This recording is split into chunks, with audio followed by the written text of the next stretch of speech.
Have you ever wondered how one simple mistake could completely change your life? How sitting in the wrong place at the wrong time could lead to everything you never knew you were looking for? Most of us go through life following the same patterns, sitting in our assigned seats, staying in our lanes, never daring to claim something that isn't technically ours. But what if I told you that sometimes the biggest transformations happen when we accidentally step outside our comfort zones? This is the story of Laya Martinez, a burned-out editor who thought she was just grabbing a quiet table for dinner during her much-needed vacation. She had no idea that this one act of accidental rebellion would put her on a collision course with Damian Whitmore, a billionaire resort owner who'd forgotten how to feel anything real. Two people from completely different worlds, brought together by a simple misunderstanding that would challenge everything they thought they knew about love, worth, and what it means to truly belong somewhere. Sometimes life's greatest gifts come disguised as mistakes. Sometimes the person who seems completely wrong for us turns out to be exactly what our soul has been searching for. And sometimes, just sometimes, sitting at the wrong table leads you to exactly the right person. So buckle up, because you're about to discover that the most beautiful love stories often begin with the words, "Excuse me, but you're in my seat." Laya Martinez had been staring at her laptop screen for what felt like an eternity, her eyes burning from the endless stream of manuscripts that demanded her attention.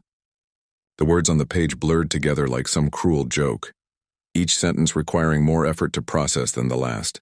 As one of New York's most sought-after editors, she'd built her career on transforming rough diamonds into literary gems. But lately, the pressure was crushing her spirit.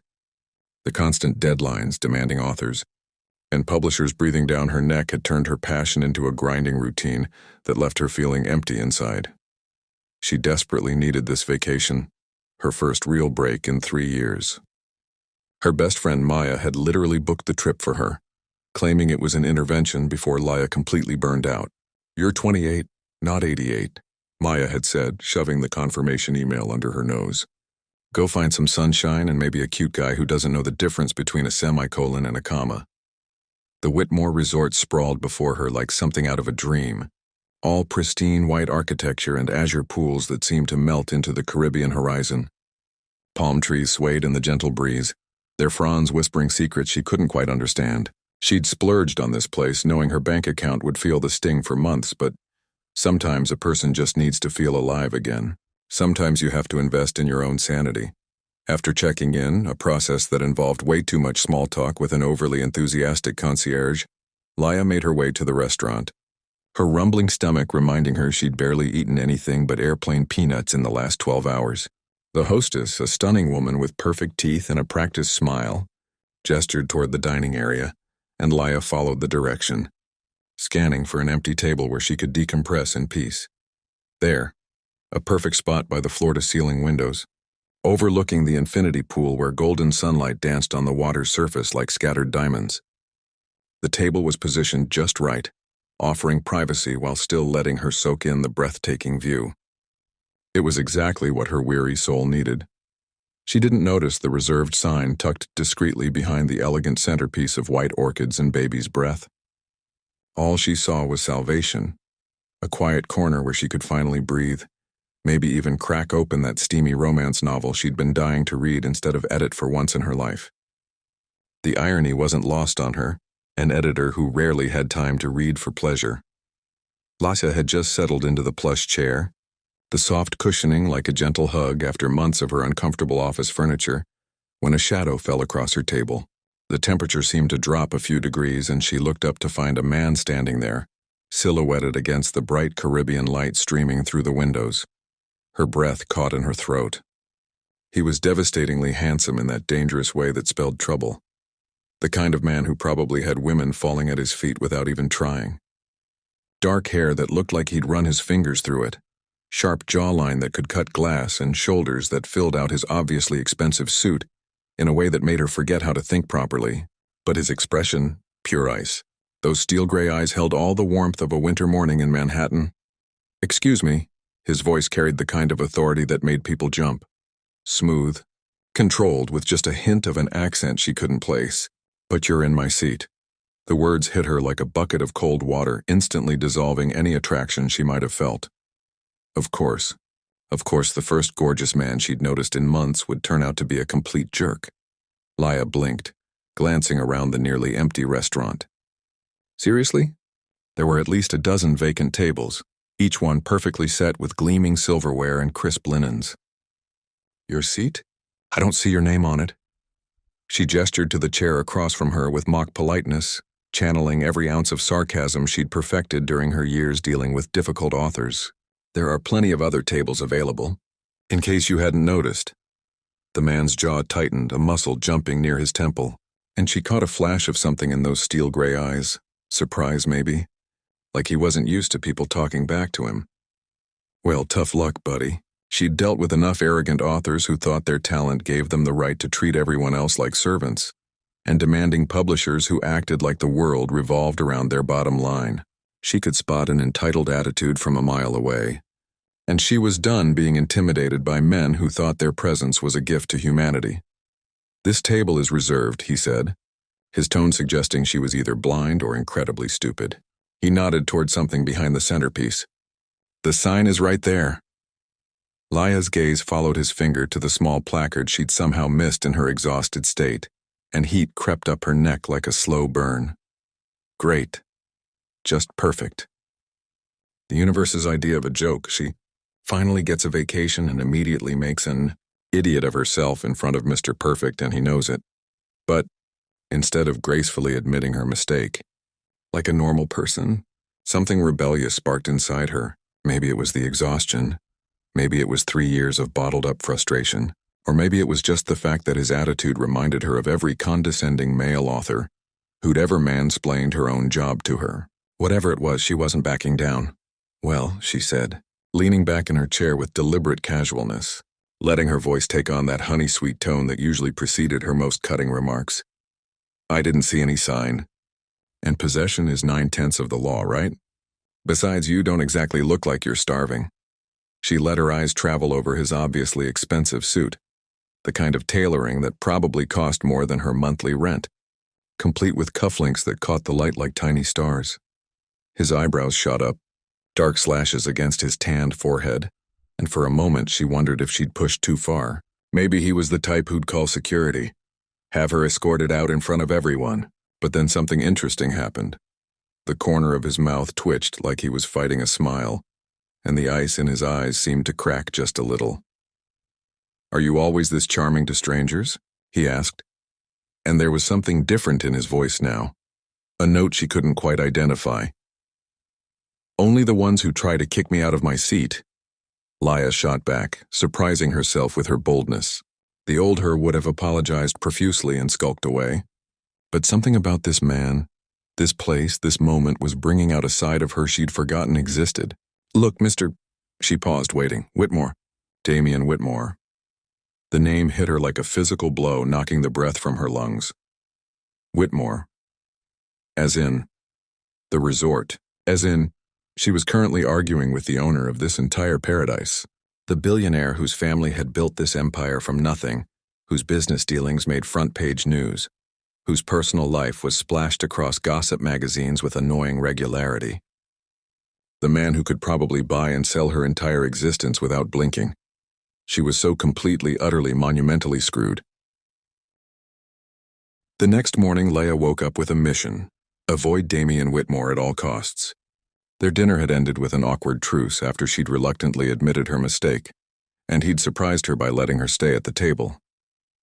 They'd shared a meal filled with verbal sparring that felt more like a chess match than casual conversation. But she'd caught him almost smiling a few times, and that was dangerous territory she didn't want to explore. Her plan seemed foolproof.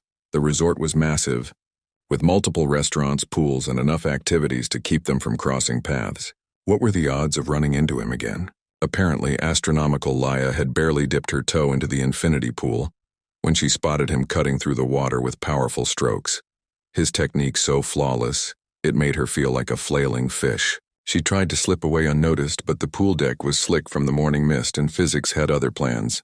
Her feet went out from under her, arms windmilling wildly as she crashed into the pool with all the grace of a falling piano. When she surfaced, sputtering and mortified, Damian was treading water nearby, his hair slicked back and those infuriating eyes dancing with barely contained amusement. Fancy meeting you here. he said, his voice carrying that same dry humor that had thrown her off balance the night before.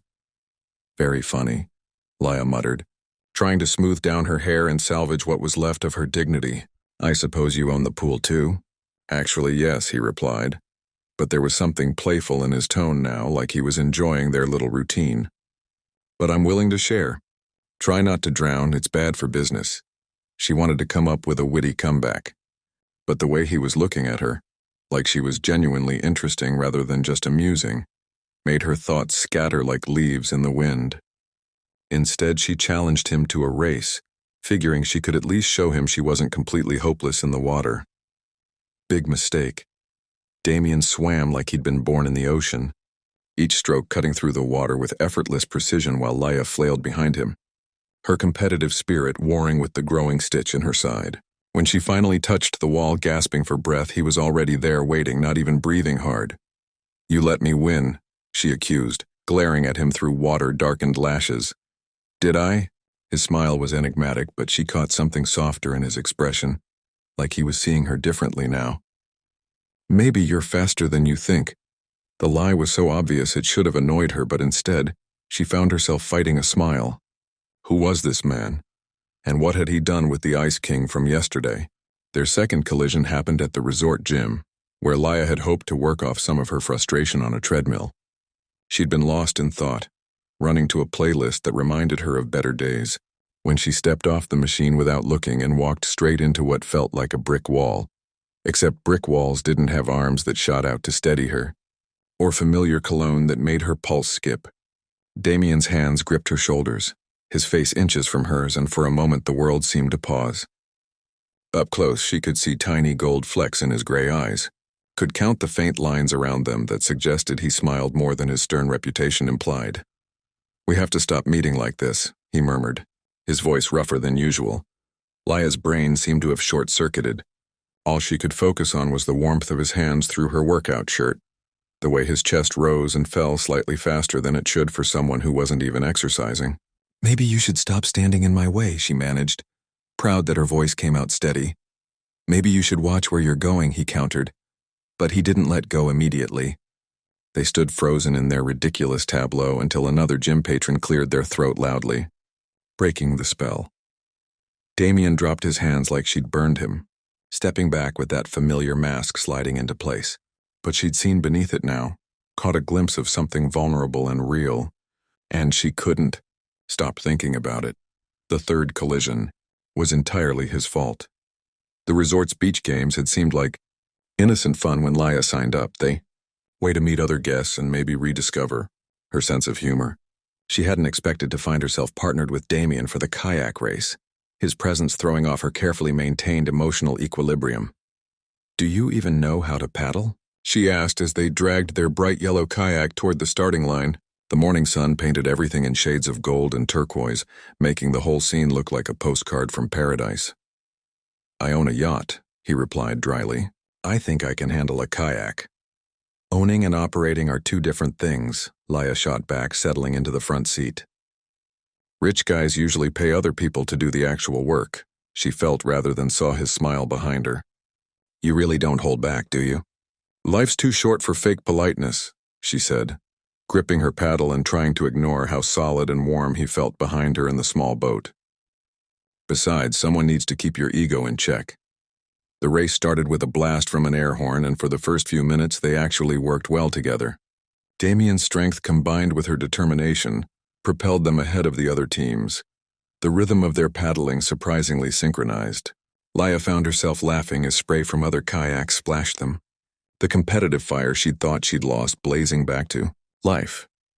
But then disaster struck in the form of an overeager golden retriever, who'd escaped from its owners and decided their kayak looked like the perfect diving platform. The dog launched itself at them with joyful abandon, sending them tumbling into the warm Caribbean water in a tangle of limbs and life vests. When Laya surfaced, she found Damian floating nearby, his usually perfect hair plastered to his head and a look of absolute bewilderment on his face. For a moment they just stared at each other, processing what had happened. Then something magical occurred. Damian threw back his head and laughed. Not the polite chuckle she'd heard before, but a real, genuine belly laugh that transformed his entire face. The sound was infectious, and soon Laya was laughing too, harder than she had in years.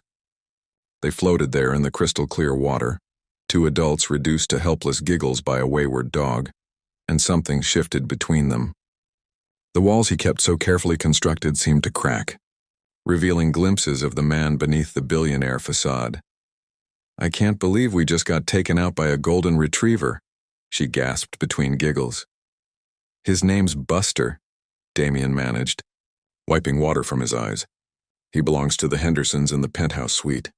They've been coming here for 5 years and he's never done anything like this before." "Of course you know his name," Laya said, but there was no bite to it now. "Do you memorize all your guests' pets too?" "Only the troublemakers," he replied, swimming closer to help her right their overturned kayak. His movements were efficient and practiced, but she noticed his hands were gentle when they brushed against hers underwater. As they made their way back to shore, both thoroughly defeated but strangely exhilarated, Laya realized something had changed. The man walking beside her, dripping wet and laughing at his own expense, wasn't the intimidating billionaire from the tabloids. He was just human, funny even, in his own dry way. "You know," she said as they reached the beach, "for a supposedly ruthless businessman, you're taking this defeat pretty well." Damian paused in wringing out his shirt, giving her a look she couldn't quite decipher. "Maybe I'm not as ruthless as everyone thinks." There was something in his voice, a hint of vulnerability that made her chest tighten. For all his wealth and power, she was beginning to suspect that Damian Whitmore might be one of the loneliest people she'd ever met. The realization should have scared her, should have sent her running back to the safety of her room and her carefully ordered life. Instead, it made her want to know more. 3 days had passed since the kayak incident, and Laya found herself in dangerous territory. She was actually starting to enjoy Damian's company. Their encounters had evolved from hostile confrontations to something that felt almost like friendship, though she wasn't quite ready to admit that out loud. He had this way of showing up wherever she was, always with some plausible excuse, and she'd stopped pretending she minded that evening. She'd been curled up in the resort's library, a hidden gem tucked away on the 3rd floor that most guests never discovered. Floor-to-ceiling windows offered a stunning view of the ocean, while comfortable reading chairs were strategically placed to catch the last rays of golden sunlight. It was her sanctuary, the place where she could finally relax without worrying about running into Mr. Complicated and Confusing. She was deep in a mystery novel, something deliciously trashy that would have made her literary colleagues cringe, when the lights flickered once, twice, then died completely. The air conditioning hummed to a stop, leaving her in absolute darkness broken only by the faint moonlight streaming through the windows. "Perfect," she muttered, feeling around for her phone's flashlight. Of all the nights for a power outage, it had to be when she was finally finding some peace. "Well, this is interesting." Laya nearly jumped out of her skin at the familiar voice. Damian materialized from the shadows like some kind of well-dressed ghost, his white shirt glowing faintly in the dim moonlight. "Do you have some kind of tracking device on me?" she asked, her heart still hammering from the surprise. "Seriously, it's getting weird how you keep showing up." "I come here to read sometimes," he said, settling into the chair across from her with an ease that suggested this wasn't his first time in the library. Hard to believe, I know. Rich guys aren't supposed to read anything longer than quarterly reports. There was something different about his voice in the darkness. Softer, more vulnerable. Without the harsh resort lighting, without the constant awareness of being watched by staff and guests, he seemed to shed some of his protective layers. "What do you read?" Laya found herself asking, genuinely curious. She'd been mentally cataloging everything she learned about him, trying to solve the puzzle of who Damian Whitmore really was beneath all the money and reputation. History, mostly. Biographies. Some philosophy when I'm feeling particularly masochistic. His laugh was quiet, almost self-deprecating. "Nothing as exciting as whatever had you so absorbed you didn't notice me come in." "Murder mystery," she admitted, feeling heat rise in her cheeks even though he couldn't see her clearly. "Totally trashy and completely addictive. The kind of book I'd never admit to reading professionally." "Your secret's safe with me," he said, and she could hear the smile in his voice. "I have a weakness for spy thrillers that would probably horrify my business school professors." They sat in comfortable silence for a moment, listening to the distant sound of waves and the resort staff's voices echoing through the corridors as they worked to restore power. It was strange how the darkness made everything feel more intimate, like they were the only two people in the world. "Can I ask you something?" Laya said, surprising herself with her boldness. Maybe it was the cover of darkness, or maybe it was the way he seemed more human without all his usual armor, but she felt brave enough to venture into dangerous territory. "Shoot. Why do you seem so—" She searched for the right word, not wanting to offend him but needing to understand. "Lonely? I mean, you own this incredible place, you're successful, you could probably have anyone you want, but sometimes you look like you're carrying the weight of the world." The silence stretched so long she wondered if she'd overstepped, pushed too hard too fast. When Damian finally spoke, his voice was barely above a whisper. "My parents died 2 years ago. Car accident on their way back from their anniversary dinner." The words fell between them like stones, heavy and final. They built this place from nothing, started with a tiny beachfront hotel and turned it into an empire. But they never lost sight of what mattered: family, love, simple pleasures. Laya's chest tightened, her earlier curiosity replaced by genuine compassion. "I'm so sorry," she whispered. "That must have been devastating." "I threw myself into work afterward," he continued, as if her words had opened a floodgate he couldn't close. "Expanded the business, opened new properties, made more money than I could spend in 3 lifetimes. But somewhere along the way I forgot how to be human, I guess. How to connect with people without wondering what they wanted from me." In the darkness, Laya could hear the pain in his voice, the exhaustion of carrying grief alone. It explained so much. The walls he kept up, the way he seemed to analyze every interaction like a business transaction, the loneliness that seemed to follow him despite being surrounded by people. "You know what your parents would say if they could see you now?" she asked gently. "That I'm an idiot who's forgotten how to live. That they raised a son strong enough to carry on their legacy, but smart enough to know when to let people help carry the load." Laya leaned forward in her chair, wishing she could see his face clearly. "Grief isn't something you're supposed to handle alone, Damian. It's too big, too heavy. It'll crush you if you try." "Is that your professional opinion, Dr. Martinez?" There was a hint of his usual teasing in his voice, but she could hear the genuine question underneath. "That's my human opinion," she said firmly. "I lost my dad when I was 23. Heart attack, completely unexpected. For months I tried to handle it alone. Thought I was being strong and independent. Nearly destroyed my relationships with everyone who mattered. Finally, my best friend staged an intervention. Locked me in her apartment and refused to let me leave until I talked about it." "And did it help?" "Eventually. Turns out grief shared is grief halved, or something like that." She paused, then took a leap of faith. "Your parents, what were they like?" For the next hour, as emergency generators hummed to life and maintenance crews worked to restore full power, Damian talked. He told her about his father's terrible jokes and his mother's legendary chocolate chip cookies. About family game nights that turned into competitive wars and quiet Sunday mornings spent reading newspapers on the beach. About parents who built a business empire but never missed a school play or soccer game. Laya found herself laughing at his stories, her heart aching for the family he'd lost and the man he'd become in their absence. When he described his mother's reaction to his first attempt at cooking, "She told me I'd managed to burn water," which she claimed was scientifically impossible but emotionally devastating. She laughed so hard she snorted, which made him laugh in return. "There it is," she said softly when their laughter faded. "There's what?" The real smile. Not the polite business smile or the "I'm tolerating this conversation" smile. The one that reaches your eyes and makes you look about 10 years younger. The lights flickered back on suddenly, flooding the library with warm illumination and breaking the spell of intimacy the darkness had woven around them. Damian blinked in the sudden brightness, and Laya caught a glimpse of something raw and unguarded in his expression, before his usual mask slipped back into place. But not completely. Something had shifted between them in those shadowy hours, a connection forged in vulnerability and shared stories. When he looked at her now, it wasn't with the calculating gaze of a businessman or the polite interest of a resort owner. It was with the warm recognition of someone who saw her, really saw her and liked what he found. "Thank you," he said quietly, standing and straightening his shirt. "For listening, for not running away when I turned into an emotional disaster." "Thank you for trusting me with it," Laya replied, closing her abandoned book and rising to face him. And for the record, you weren't a disaster. You were just real. As they walked toward the library exit together, she couldn't help but notice how different he seemed now. His shoulders weren't quite so rigid. His expression wasn't quite so guarded. It was like watching a statue slowly come to life. And she found herself wondering what other surprises lay hidden beneath his carefully constructed exterior.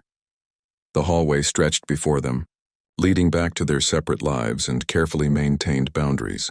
But something told her those boundaries were about to become much more complicated to maintain. The morning after their library conversation, Laya woke up feeling like something fundamental had shifted in her universe. She'd seen behind Damian's carefully constructed walls, witnessed the grief and loneliness he carried, and somehow that knowledge made everything more complicated. She couldn't go back to seeing him as just the arrogant billionaire who'd tried to kick her out of his table. Now he was human, vulnerable, and infinitely more dangerous to her peace of mind. She decided to skip breakfast and head straight for the beach, hoping the morning sun and ocean breeze would clear her head. The resort's private coastline stretched for miles, offering plenty of space to walk and think without running into other guests, or one particular guest who was rapidly becoming her favorite obsession. The sand was still cool beneath her bare feet, marked only by the tracks of early morning joggers and the occasional seabird. She'd been walking for about 20 minutes, lost in thought about everything Damian had shared, when she spotted a volleyball net set up near the water's edge. A group of resort guests were already playing, their laughter and competitive shouts carrying on the salt-tinged breeze. "Laya, perfect timing," called out Sarah, a marketing executive from Chicago she'd met at the pool bar the day before. "We need one more player. Come on, it'll be fun." Normally, Laya would have politely declined. Sports had never been her strong suit, and she had zero desire to embarrass herself in front of strangers.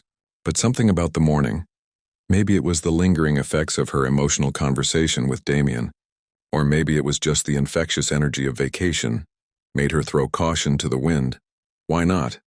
she called back, jogging toward the net. "Fair warning though, I haven't played since high school and I wasn't good then either." The game was surprisingly fun, even if her serves had all the accuracy of a broken compass. She was actually starting to enjoy herself, laughing at her own mistakes and cheering when her teammates made spectacular plays. When disaster struck in the form of an overzealous spike attempt, the ball was coming straight at her. And for one shining moment, Laya thought she might actually manage a decent return. She jumped, arm extended, completely focused on making contact, and landed wrong. Her ankle twisted beneath her with a sickening pop that she felt more than heard, sending lightning bolts of pain shooting up her leg. She went down hard, sand flying everywhere as she crashed in an ungraceful heap. The pain was immediate and overwhelming, bringing tears to her eyes as she clutched her ankle and tried not to scream. "Oh my God, Laya." Sarah was beside her in seconds, her face pale with concern. "Don't move. Someone call the resort medic." Through the haze of pain, Laya was vaguely aware of voices around her, people offering help and asking questions she couldn't quite process.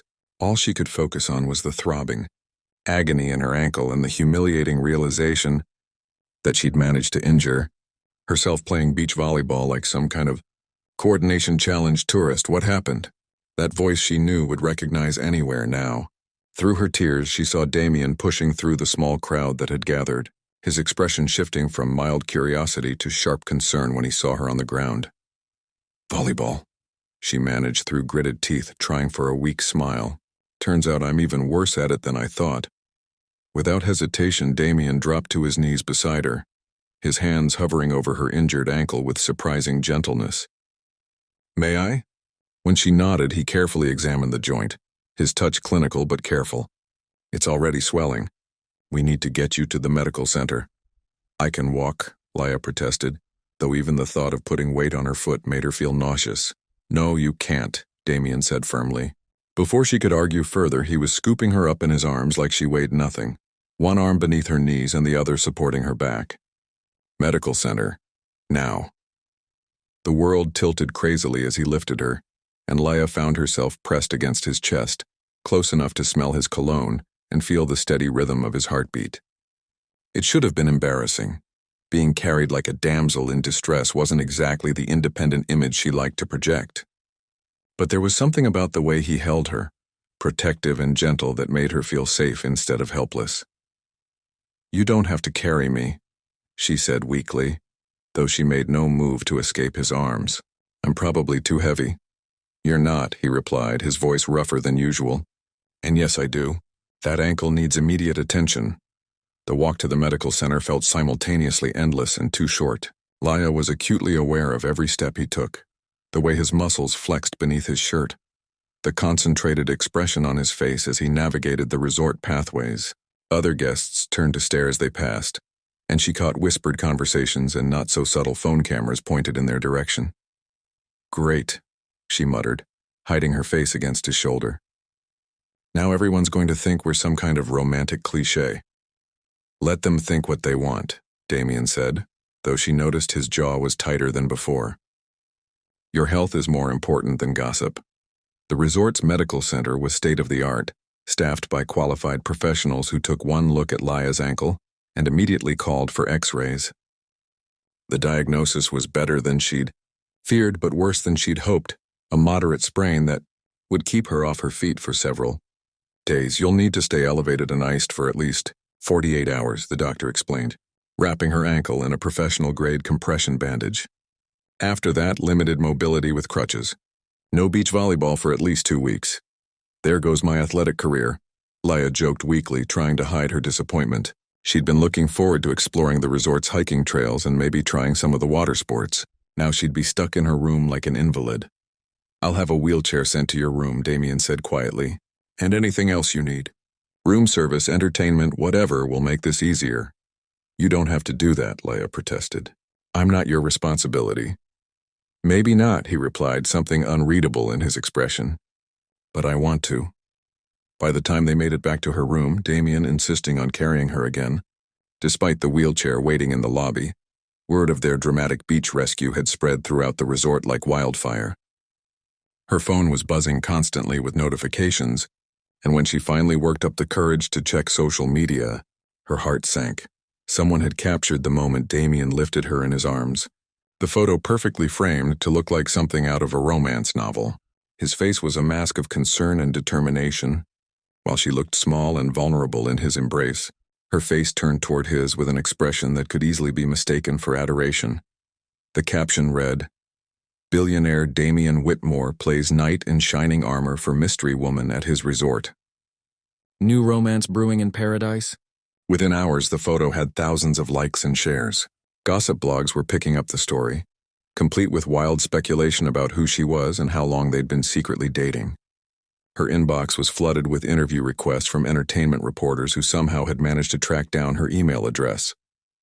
This is a nightmare, she groaned, scrolling through increasingly dramatic headlines. Billionaire's beach rescue romance. Love at first sight in paradise. Damian Whitmore's mystery woman revealed. They make it sound like we're planning our wedding. Damian, who'd been quietly arranging pillows to elevate her ankle, looked up sharply. Show me. She handed him her phone, watching his expression grow darker with each headline he read. When he reached the photo, his jaw clenched so tightly she worried he might crack a tooth. I can make this go away, he said finally, his voice carrying that cold authority she remembered from their first meeting. Legal team, take down notices, the works. It'll disappear by tomorrow. Will it? Laya asked skeptically.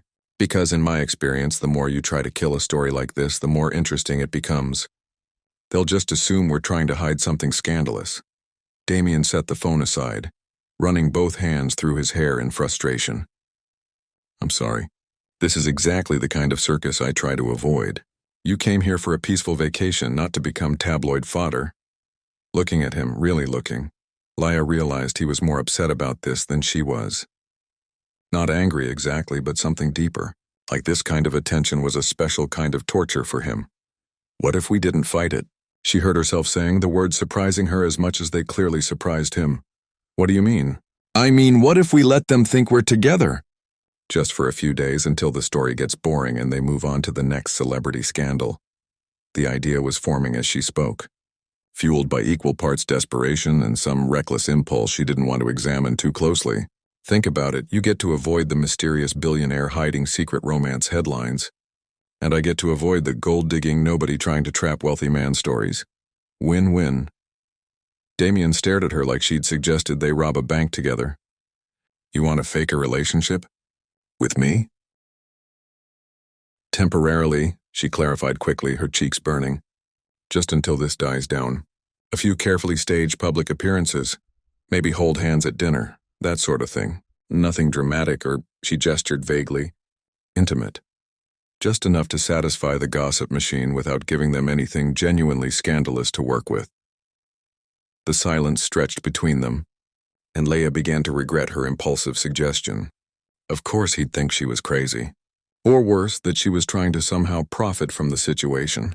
She was just opening her mouth to take it all back when he spoke. It could work, he said slowly, like he was working through the logistics in his head. The resort's anniversary gala is in 3 days. If we make our debut there, let people get their photos and their story, they might lose interest after that. Exactly, Laya said, relief flooding through her. One fancy party, a few romantic moments for the cameras, and then when my vacation's over, we have a mutual decision to remain friends breakup. Clean and simple. Clean and simple, Damian repeated, but something in his expression suggested he found the idea anything but simple. Are you sure about this? Once we start, it'll be hard to control how far it goes. Laya nodded, trying to project more confidence than she felt. How hard can it be to pretend to be crazy about each other for a few days? As soon as the words left her mouth, she realized the fatal flaw in her logic. Looking at Damian, really looking at him, taking in the way his eyes had softened when he'd carried her, the gentle way he'd arranged her pillows, the genuine concern in his voice when he'd offered to make the whole mess disappear. She realized pretending might not be the hardest part. The hardest part might be remembering it wasn't real. The night of the anniversary gala had arrived faster than Laya had expected, bringing with it a level of anxiety that made her injured ankle seem like a minor inconvenience. 3 days of practice had gone surprisingly well. They'd managed a few public appearances around the resort, holding hands during romantic dinners and sharing what looked like intimate conversations by the pool. The media had eaten it up, declaring them the couple of the season and speculating endlessly about their whirlwind romance. But tonight felt different. Tonight was the real test, with photographers, resort VIPs, and enough social media attention to make or break their carefully constructed charade. Laya stared at herself in the full-length mirror of her suite, hardly recognizing the woman looking back. The dress Damian had sent, a stunning midnight blue creation that hugged her curves in all the right places, made her feel like someone else entirely. Someone confident and sophisticated, the kind of woman who belonged on the arm of a billionaire. You can do this, she whispered to her reflection, adjusting the delicate diamond earrings he'd insisted she borrow. It's just one night. A few hours of playing pretend, and then this whole crazy chapter of your life will be over. The words should have been comforting, but instead they left an odd, hollow feeling in her chest. Over the past few days, the line between pretending and reality had become increasingly blurred. Damian's touch felt real. His smile seemed genuine, and the way he looked at her sometimes made her forget they were supposed to be acting. A soft knock on her door interrupted her spiraling thoughts. When she opened it, Damian stood there in a perfectly tailored black tuxedo that made her breath catch in her throat. He looked like he'd stepped out of a magazine, all sharp lines and elegant sophistication, but it was the expression in his eyes that made her pulse race. You look. He paused, seeming to struggle for words. Incredible. Thank you, she managed, trying to ignore the way her heart fluttered at the genuine admiration in his voice. You clean up pretty well yourself. He offered his arm with old-fashioned courtesy, and as they made their way to the elevator, Laya tried to remind herself that this was all performance. The way he kept glancing at her, the protective way he positioned himself beside her, the gentle pressure of his hand over hers. It was all part of their agreement. Nothing more. The gala was being held in the resort's grand ballroom, a space that had been transformed into something magical. Thousands of fairy lights twinkled overhead like stars, while elegant floral arrangements in shades of white and gold created intimate conversation areas throughout the room. A live orchestra played softly in one corner, their music mixing with the gentle sound of champagne glasses and sophisticated conversation. Ready? Damian murmured in her ear as they paused at the entrance. Laya nodded, plastering on what she hoped was a convincing smile. Let's give them a show. Their entrance caused exactly the stir they'd expected. Conversations paused mid-sentence as heads turned their way, phones appeared discreetly, and she could practically feel the speculation buzzing through the room. Damian's hand tightened slightly on her back, a gesture that might have looked possessive to observers but felt oddly reassuring to her. For the first hour, everything went according to plan. They mingled with guests, shared what looked like private jokes, and generally played the part of a couple completely absorbed in each other. Damian was surprisingly good at this. She realized he'd introduce her with such genuine warmth that she almost believed his feelings were real. "You're a natural at this," she whispered during a quiet moment between conversations. "So are you," he replied, his thumb tracing gentle circles on her hand. "Though I have to admit it doesn't feel as much like acting as I expected." Before she could process what he meant by that, a commotion near the entrance caught their attention. A woman had just walked in, tall, blonde, and stunning in the way that suggested expensive everything. She moved with the kind of confidence that came from knowing she was the most beautiful person in any room. Her emerald green dress designed to stop traffic. Laya felt Damian go completely still beside her, his body tension shifting from relaxed to rigid in the span of a heartbeat. When she looked up at his face, she saw something that made her stomach drop. Recognition, pain, and something that might have been panic. "Damian," she said quietly, following his gaze to where the blonde was now making her way through the crowd with obvious purpose. "Who is that?" "Victoria," he said, his voice so flat it was almost emotionless. "My ex-fiancé." The words hit Laya like a physical blow. She'd known intellectually that Damian had a romantic past. You didn't reach 35 without some relationship history, but seeing this goddess of a woman approaching them with predatory grace made everything suddenly brutally real. Victoria Ashworth had been tabloid royalty even before her engagement to Damian. Old money, devastating beauty, and the kind of social connections that opened doors and ended careers with equal ease. Their breakup 2 years ago had been the subject of endless speculation, but Damian had never spoken about it publicly. "Damian, darling." Victoria's voice was like honey over broken glass, sweet on the surface but sharp underneath. "Don't you look wonderful? Success certainly agrees with you." She air-kissed his cheeks with practiced elegance, her eyes never leaving his face as if Laya didn't exist. Up close she was even more stunning, the kind of woman who made other women feel invisible by comparison. "Victoria," Damian replied carefully. "I didn't know you were coming tonight." "Last-minute decision," she said with a smile that didn't reach her perfectly lined eyes. "When I heard about your little—" Her gaze flicked dismissively over Laya. "Romance I simply had to see for myself." The insult was subtle but unmistakable, delivered with the kind of social precision that came from years of practice. Laya felt her cheeks burn, but before she could formulate a response, Damian stepped slightly in front of her, his protective instinct kicking in. "Laya, this is Victoria Ashworth. Victoria Laya Martinez, my girlfriend." The word sounded strange coming from his lips, especially in this context. Victoria's smile grew sharper, if that was possible, and Laya realized she was looking at a woman who'd once planned to marry the man currently holding her hand. "How lovely," Victoria purred. "And how unexpected. I wouldn't have thought she was your type, darling. So different from what you usually prefer." The barb landed exactly as intended, and Laya felt something cold settle in her stomach. She could see why Damian had been engaged to this woman. Victoria was everything she wasn't. Sophisticated, connected, born to this world of wealth and privilege. Everything Laya would never be. "People change," Damian said evenly. But Laya caught the tension in his voice. "What they want changes too, does it?" Victoria's laugh was like crystal breaking.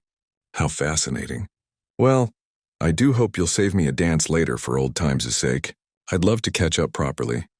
She glided away as smoothly as she'd arrived, leaving behind an awkward silence and the lingering scent of expensive perfume. Laya felt like she'd just survived a hurricane, disoriented, a little battered, and not entirely sure what had just happened. "I'm sorry about that," Damian said quietly, his hand finding hers again. "Victoria has always had a talent for making situations uncomfortable." "She's beautiful," Laya said, trying to keep her voice neutral. "I can see why you were engaged." "That was a long time ago," he replied, but she noticed he didn't deny the beauty part. "It's not important now." But it was important, Laya realized as she watched Victoria work the room with practiced charm. This was Damian's real world. Elegant, sophisticated, populated by women like Victoria who belonged here in ways she never could. The fairy tale they'd been living for the past few days suddenly felt ridiculous, like a child playing dress-up in her mother's clothes. The evening continued, but the magic had been broken.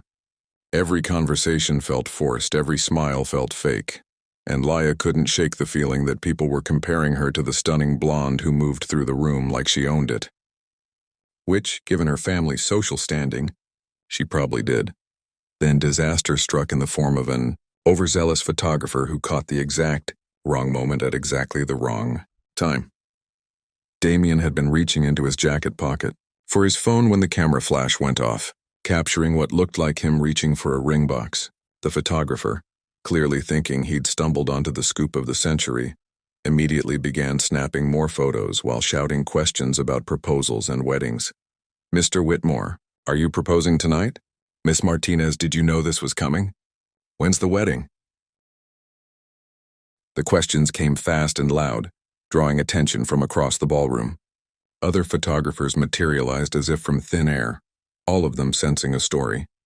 Guests began pulling out their phones, trying to capture their own piece of what they assumed was a major romantic moment. "No," Damian said firmly, trying to wave them off. "There's no proposal. This is a misunderstanding." But his protests were lost in the chaos. Someone had already posted the first photo online with the caption, "Breaking, billionaire Damian Whitmore proposes to mystery girlfriend at exclusive gala." Within minutes, it was trending on social media, complete with wild speculation about secret engagements and hasty weddings. Laya watched the circus unfold with growing horror. This was exactly what she'd been afraid of. The media attention spiraling completely out of control, her private life becoming public entertainment. Her phone was buzzing constantly with notifications, and she could see reporters making phone calls, probably to their editors about this breaking news. "I need some air," she whispered to Damian, pushing through the crowd toward the ballroom's terrace doors. The cool night air was a relief after the stifling atmosphere inside, but it didn't calm the panic rising in her chest. She could see her quiet, ordered life disappearing beneath an avalanche of media attention. Tomorrow there would be photographers outside her apartment, reporters calling her workplace, strangers dissecting every detail of her past on social media. "Laya." Damian had followed her outside, his expression stricken. "I'm so sorry. I never meant for this to happen." "I know," she said, wrapping her arms around herself against the evening breeze. "It's not your fault. It's just, this is too much, way too much." Through the terrace doors, she could see Victoria holding court near the bar, surrounded by admirers who hung on her every word. She belonged here in a way Laya never would, moved through this world with an ease born of a lifetime of privilege and breeding. "I can't do this," Laya said suddenly, the words tumbling out before she could stop them. "This whole thing was a mistake. I don't belong in your world, Damian. Tonight proved that." "That's not true," he said urgently, stepping closer. "You fit perfectly. Better than perfectly. You make this world better just by being in it." "Do I?" She laughed, but there was no humor in it. "Because from where I'm standing, it looks like I'm just the latest scandal in your very exciting life. Tomorrow the headlines will be about our fake engagement. Next week they'll be speculating about why we broke up, and the week after that there'll be photos of you with someone new, someone who actually belongs here. You think this is fake for me?" Damian's voice was rough with emotion. "You think I've been pretending?" The question hung between them like a challenge, loaded with implications she wasn't ready to face, because the truth was she wasn't sure what was real anymore. The past few days had blurred the lines so completely that she couldn't tell where the performance ended and genuine feeling began. "I think," she said carefully, "that we both got caught up in playing roles. But this isn't a movie, Damian. This is real life. And real life is messy and complicated and full of ex-fiancés who remind you of what you're supposed to want." Before he could respond, she was walking away, leaving behind the fairy lights and champagne dreams for the harsh reality of her hotel room. She had packing to do and a flight to book. The vacation was over, and it was time to go back to her real life, even if that life suddenly felt impossibly empty compared to the magic she was leaving behind. Laya's flight wasn't until the following afternoon, but she'd barely slept. Every time she closed her eyes, she saw Damian's face on that terrace, the hurt in his expression when she'd walked away, the way he'd reached for her like he was drowning and she was his lifeline.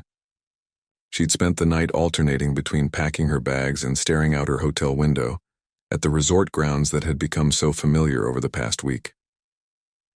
By morning, she'd convinced herself she was making the right decision, the smart decision, the safe decision that would protect her from more heartbreak and media chaos than she could handle. She was a small-town girl who edited other people's love stories for a living. What business did she have trying to live one herself with someone so far out of her league? She was folding the midnight blue dress from the gala, trying not to think about the way Damian had looked at her when she'd worn it, when someone knocked on her door. Room service, probably, with the breakfast she'd ordered to avoid facing the dining room and potential stares from other guests who'd witnessed last night's drama. But when she opened the door, her heart stopped. Damian stood in the hallway, and he looked like he'd had about as much sleep as she had.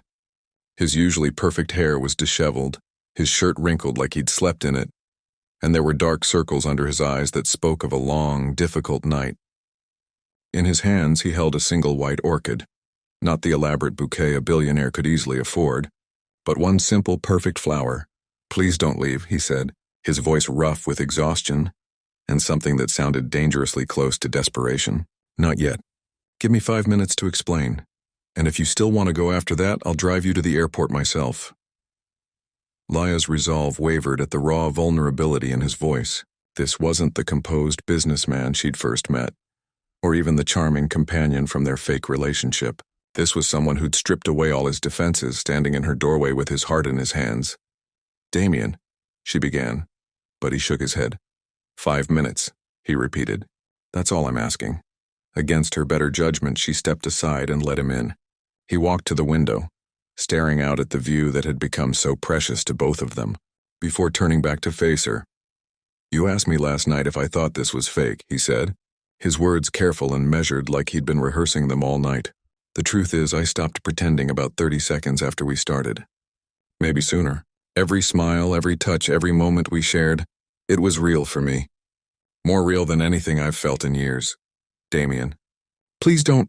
I love you," he said simply, the words falling between them like stones thrown into still water, creating ripples that changed everything. "I know it's crazy. I know it's too fast. And I know I have absolutely no right to ask you to turn your life upside down for someone you've known for a week. But I love you, Laya. Not the idea of you, not the fantasy version we created for the cameras, but you. The woman who argues with me about restaurant tables and laughs at my terrible jokes and makes me remember what it feels like to be human." Laya felt tears prick her eyes, her carefully constructed walls crumbling with every word. "You don't know me." "Not really. This whole week has been like living in a bubble, separate from real life. What happens when the bubble pops? When you remember that I'm nobody special, just a regular person with a regular life who doesn't know which fork to use at fancy dinners? You think I care about forks?" Damian moved closer, his eyes never leaving her face. "You think any of that matters to me? Laya, you've shown me more genuine kindness in 1 week than I've experienced in 2 years. You see through all the money and reputation to who I really am underneath. You make me laugh. You challenge me. You make me want to be better than I am. How is that not special? What about Victoria?" The question slipped out before she could stop it, revealing the insecurity that had been eating at her since the gala. "She's everything I'm not.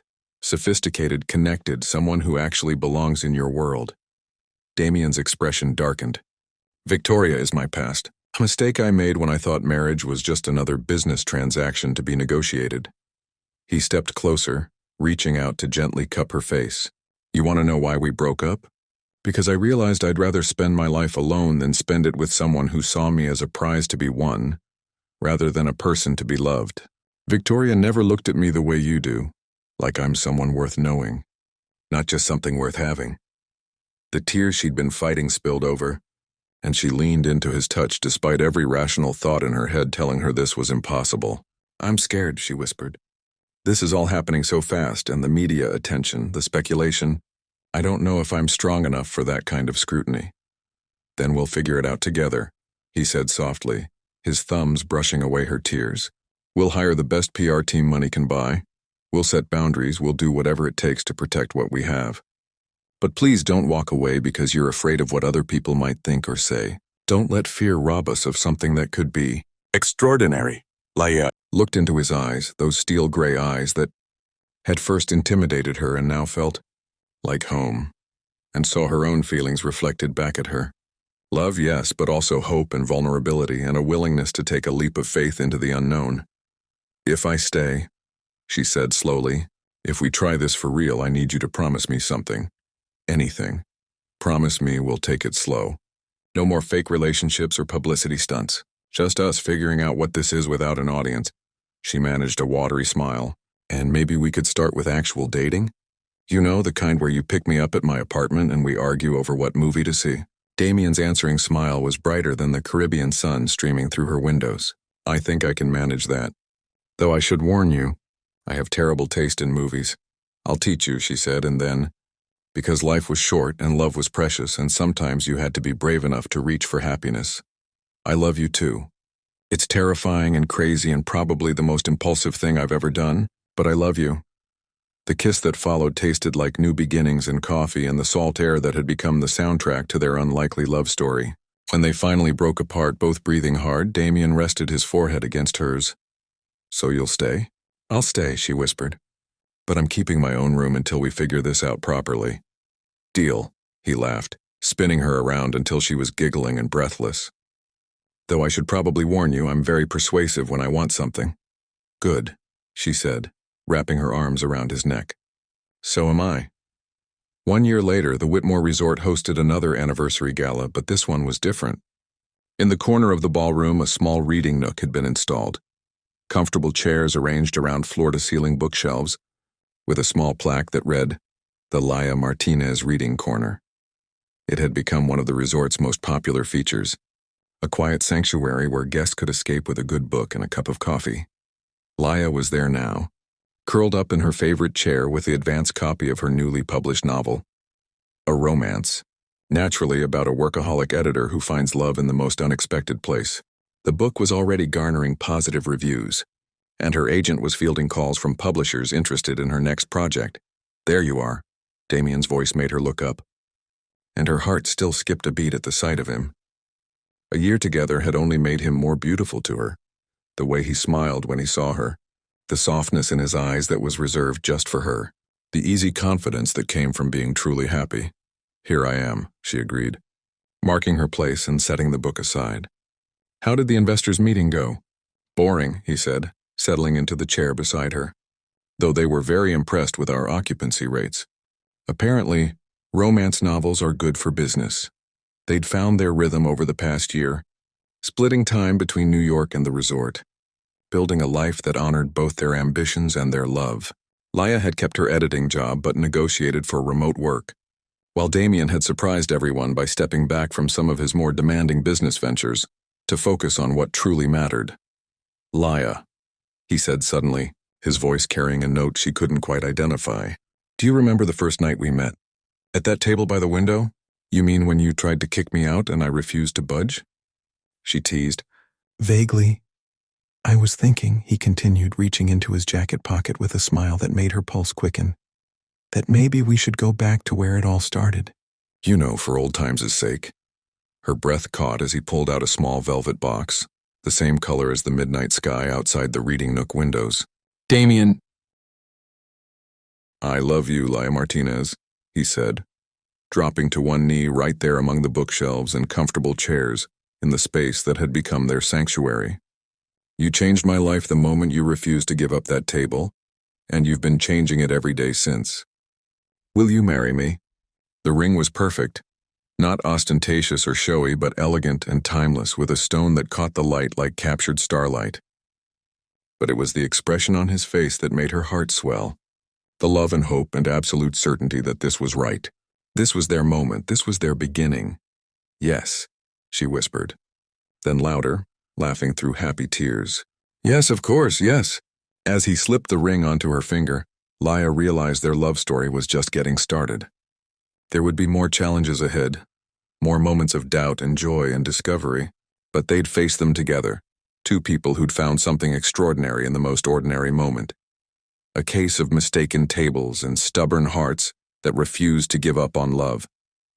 So there you have it, the incredible journey of two souls who found each other in the most unexpected way.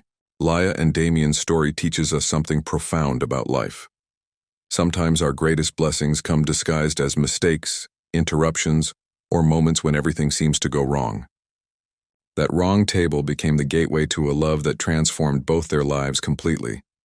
But here's the real question I want you to ask yourself. When was the last time you stepped outside your comfort zone?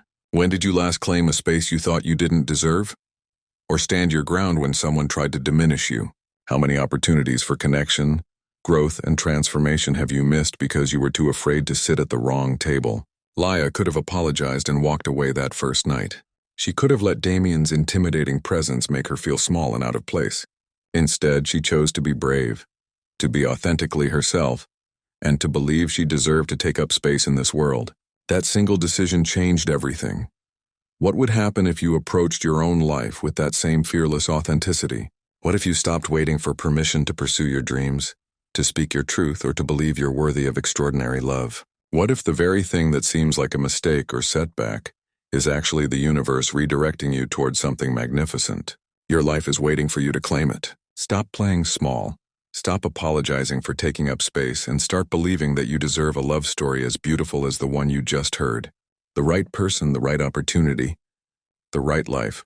They're all out there, but you have to be brave enough to sit at the wrong table to find them. If this story inspired you to think differently about your own possibilities, make sure to subscribe to our channel and hit that notification bell.